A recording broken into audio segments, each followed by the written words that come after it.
आज की वीडियो में हम आपको सिखाएंगे गरम सूट में फिटिंग के लिए कितनी इंच की लूजिंग दी जाती है। क्या होता है दोस्तों, जब हम गरम सूट बनाते हैं तो गरम सूट हमेशा इनर के ऊपर पहनते हैं। पहले हम इनर पहनते हैं, उसके बाद सूट पहनते हैं, तो क्या होता है हमारा सूट टाइट हो जाता है। तो परफेक्ट फिटिंग के लिए जो हम इनर के ऊपर सूट पहन सकें तो कितनी इंच की लूजिंग दी जाती है परफेक्ट फिटिंग के लिए, आज की वीडियो में हम आपको फुल डिटेल में सिखाने वाले हैं। अगर आपने हमारी पूरी वीडियो अच्छे से देख ली तो आपको अच्छे से समझ में आएगा परफेक्ट फिटिंग के लिए सूट में कितनी इंच की लूजिंग देनी चाहिए। आइए दोस्तों वीडियो करते हैं स्टार्ट और सीखते हैं कुछ नया। यहाँ पर दोस्तों सूट में निशान लगा लिए हमने। ऊपर की तरफ हमारा शोल्डर का निशान है, दूसरा हमारा आर्म लेंथ का निशान है, तीसरा हमारा कमर का निशान है और चौथा निशान हमारे हिप का है जहां से हमारे चाक ओपन होते हैं। और यहाँ पर दोस्तों जो हमारा ऊपर पार्ट है वो दोस्तों हमारा फ्रंट पार्ट है, नीचे का हमारा बैक पार्ट है। और इस जगह पर दोस्तों मैंने आर्म होल का निशान लगा दिया है, यहाँ पर हमने शोल्डर का निशान लगा दिया है, इस जगह पर फ्रंट क्रॉस बैक क्रॉस का निशान लगा दिया जो नॉर्मल सूट में लगते हैं। ठीक है, और नॉर्मल दोस्तों जो हमने आर्म और शोल्डर की कटिंग करी है मैं आपको आगे समझाऊंगा किस तरीके से यहाँ पर हमने निशान लगाए हैं। पहले हम बात करते हैं जी जो हमारा फिटिंग के लिए कितने इंच की लूजिंग देते हैं। जैसे दोस्तों जो हमारा यहाँ पर नाप लिखा है ना, ये हमारा बॉडी का नाप है। जब भी हम कस्टमर का नाप लेते हैं या फिर खुद का नाप लेते हैं तो बॉडी से जो नाप लेते हैं वो हमारा नाप लिखा हुआ है। चेस्ट साइज 41 इंच है, कमर हमारी 35 इंच है, हिप साइज 41 इंच है। ठीक है, और यहाँ पर दोस्तों हमें ये तो हमारा बॉडी का नाप है। अगर आप बॉडी के नाप से बनाते हैं तो इसमें आपको क्या करना है, यहाँ पर दोस्तों जो हम लूजिंग देंगे वो दोस्तों देंगे हम 3.5 इंच की। ठीक है, यहाँ पर 3.5 इंच की लूजिंग देंगे। टोटल हमारा कितना हो जाएगा, यहाँ पर हमारा हो जाएगा 44.5 इंच। ठीक है, 44.5 इंच हमारा टोटल आ गया। तो नॉर्मल आपको क्या करना है, 44.5 इंच का चौथाई भाग यहाँ पर चेस्ट का निशान लगाना है। 44.5 इंच का चौथाई भाग हो जाएगा 11.25 इंच।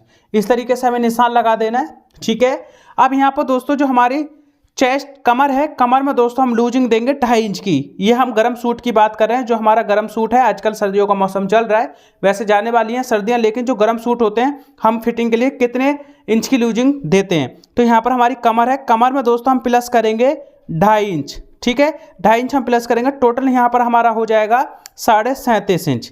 ठीक है, 37.5 इंच हो जाएगा हमारा।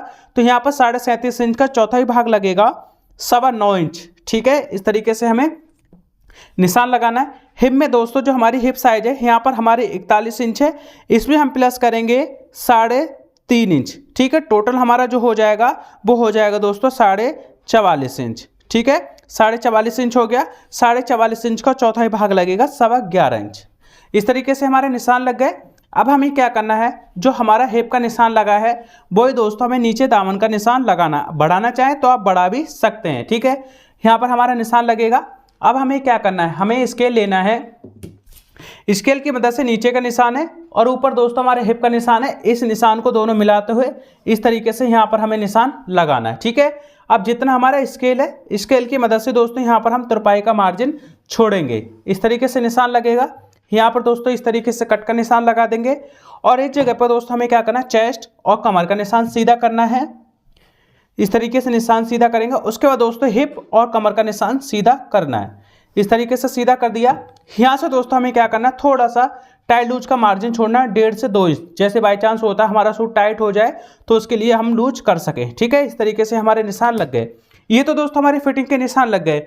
लेकिन दोस्तों अगर हो सकता है कि अगर आपको फिर भी कोई टाइटपन आता है ना, सूट जैसे इनर के बाद हम पहनते हैं तो क्या होता है, अगर फिर भी आपको थोड़ा बहुत टाइट लगता है तो आप यहाँ पर थोड़ा थोड़ा और भी मार्जिन ऐड कर सकते हैं। लेकिन दोस्तों जो मैंने आपको लूजिंग देना सिखाया है ना बॉडी के नाप से, वो एकदम परफेक्ट फिटिंग आएगी आपकी। इनर के साथ में भी अगर पहनेंगे तो आपकी फिटिंग बहुत अच्छी आएगी। क्योंकि क्या होता है, इनर के अलावा अगर हम सूट नॉर्मल पहनेंगे तो जर्सी के ऊपर इतना लूज नहीं दिखाई देता है, क्योंकि जर्सी के अंदर सूट होता है तो इतना फर्क नहीं पड़ता। अगर आप इनर के ऊपर पहनेंगे तो जो मैंने आपको लूजिंग देना सिखाया है चेस्ट कमर हिप में, तो दोस्तों आपकी नॉर्मल बहुत अच्छी फिटिंग आएगी। अब यहाँ पर मैं आपको बताता हूँ कि हमने जो शोल्डर की कटिंग, आर्म होल की कटिंग कैसे करी है।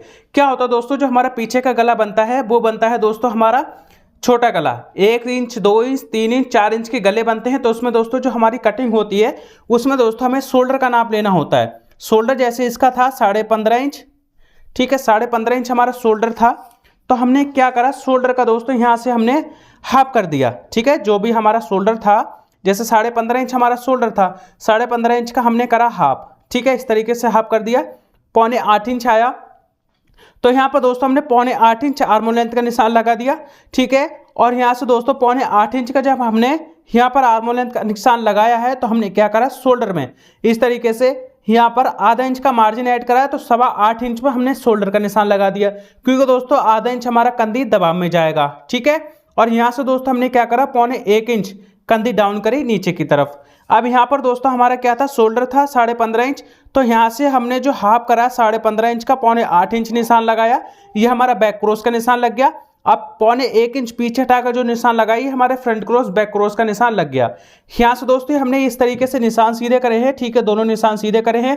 उसके बाद दोस्तों यहाँ से जो हमने गैपिंग दी है ना आर्म होल की शेप के लिए, यहाँ से 1 इंच की गैपिंग दी है। उसके बाद दोस्तों 1 इंच की गैपिंग दी है, फ्रंट पार्ट से 1 इंच की गैपिंग, बैक पार्ट से 1 इंच की गैपिंग। उसके बाद दोस्तों नॉर्मल हमने जो आर्म होल की शेप दी है इसी तरीके से आपको देनी है। ठीक है, ये चीज़ मैंने आपको समझा दी अच्छे से, यहाँ तक तो मैंने अच्छे से समझा दिया, लेकिन बाई चांस हो सकता है आपका सिला हुआ सूट हो पहले का फिटिंग का, लेकिन हम चाहते हैं किस तरीके से इसे लूजिंग की दी जाए, क्योंकि जैसे हमारे पास ये सूट है ना, हमारे पास ये सूट है सिला हुआ। ठीक है, ये कॉलर वाला है हमारा सूट, तो हम चाहते हैं जैसे हमारा सिला हुआ सूट है इससे हम थोड़ा सा लूज बना ले, तो हमें क्या करना, नॉर्मल इस तरीके से नाप लेना है चेस्ट का। ठीक है, चेस्ट का नाप लिया, यहाँ पर हमारा 22.5 इंच आ रहा, आपको लगता है आधा इंच हम लूज करेंगे तो 23 इंच कर सकते हैं। ठीक है, और यहाँ से भी इसी तरीके से जितना आपको लूज करना है उतना आप इसमें प्लस कर सकते हैं। यहाँ से भी दोस्तों हमें क्या करना है, जितना भी आपको लूज करना है ना उसी के अकॉर्डिंग यहाँ पर प्लस कर सकते हैं चेस्ट में भी। लेकिन जब यहाँ से हमने प्लस करा है ना, तो आपको क्या करना है, इस तरीके से थोड़ा थोड़ा शोल्डर से भी आपको लूज करना है, क्योंकि दोस्तों इनर के बाद जब हमारा शोल्डर सूट पहनते हैं तो हल्का सा टाइटपन आता है, तो उस वजह से क्या करें, आधा इंच आपको शोल्डर से भी लूज करना है, जिससे कि इनर के ऊपर हमारी फिटिंग अच्छी आए। ठीक है, तो नॉर्मल इस तरीके से आप सिले हुए सूट से भी इसी तरीके से लूजिंग दे सकते हैं। अब यहाँ पर नॉर्मल हमें कुछ नहीं करना, जैसे मैंने निशान लगाया उसी पे हमें कटिंग कर देनी है। यहाँ से दोस्तों सीधी कटिंग करेंगे निशान पे ही, उसके बाद डाउन में कटिंग करेंगे जो हमने निशान लगाया है। अब उसके बाद दोस्तों जो हमने आर्मोल बैक पल्ले के आर्मोल में शेप दिए ना, उस पर दोस्तों हमें कटिंग करना है। ठीक है, इस तरीके से नॉर्मल हमें कटिंग कर देना है। यहाँ से दोस्तों इस तरीके से गरम सूट में क्या होता है, कटिंग करने का अलग अलग तरीका होता है दोस्तों। कॉलर वाले की कटिंग अलग तरीके से होती है, गले वाले की कटिंग अलग तरीके से होती है। जो हमने मार्जिन छोड़ा उसी पे हमें कटिंग करना है। अगर आपको डिटेल में सीखना है किस साइज की कितनी कटिंग करनी चाहिए या फिर कॉलर वाले गले की किस तरीके से कटिंग करनी चाहिए, तो हमने स्पेशली वीडियो बना रखी है, आप हमारे चैनल पर आकर प्लेलिस्ट चेक कर सकते हैं। ठीक है, यहाँ से हमें क्या करना है, गले ब्रोड पे निशान कटका लगाना है एक, और यहाँ से चेस्ट पे कुटका लगाना है, यहाँ पर हमें हिप पे कुटका लगाना है, और यहाँ से दोस्तों हमें कमर पे कुटका लगाना है। इस तरीके से कुटके लग जाएंगे। कुटके लगने के बाद दोस्तों हमें क्या करना है, नॉर्मल यहाँ से हमें क्या करना है, गहराई की कटिंग करनी है। इस तरीके से बैक पार्ट को छोड़ देंगे। अब यहाँ पर जो हमने फ्रंट पार्ट में आर्म होल की शेप दी है ना, उस पर दोस्तों इस तरीके से हमें गहराई की कटिंग करनी है। इससे क्या होगा, आर्म होल में झोल नहीं आएगी और हमारी सूट की फिटिंग अच्छी आएगी। ठीक है, यहाँ से हमारी कटिंग हो गई, तो ये हमारे बैक पार्ट फ्रंट पार्ट दोनों कटिंग होकर रेडी हो गए हैं। ठीक है, अगर आपको यहाँ तक कुछ भी कन्फ्यूजन लगती है तो आप हमसे कमेंट करके पूछ सकते हैं। अगर आपको बाजू की कटिंग सीखनी है इसी साइज की सूट की, तो मैंने स्पेशली वीडियो बना रखी है, आपको स्क्रीन पे वीडियो दिखाई देगी बाजू कटिंग की, वहाँ से आप क्लिक करके सीख सकते हैं। अगर आपको आज की वीडियो में कुछ भी कन्फ्यूजन लगती है तो आप हमसे कमेंट करके पूछ सकते हैं, कमेंट का रिप्लाई जरूर करेंगे। आज की वीडियो में मैंने आपको डिटेल में समझा दिया है, अगर आप गर्म सूट में परफेक्ट फिटिंग के लिए कितनी इंच की लूजिंग देना चाहते हैं तो मैंने वीडियो में आपको अच्छे से समझा दिया है। अगर आपको फिर भी कोई डाउट लगता है तो आप हमसे कमेंट करके पूछ सकते हैं, कमेंट का रिप्लाई जरूर करेंगे। अगर आप हमारे चैनल पर पहली बार हमें वीडियो देख रहे हैं तो वीडियो को लाइक, चैनल को सब्सक्राइब जरूर करें। Thank you for watching. Video अच्छी लगी हो तो लाइक जरूर करना।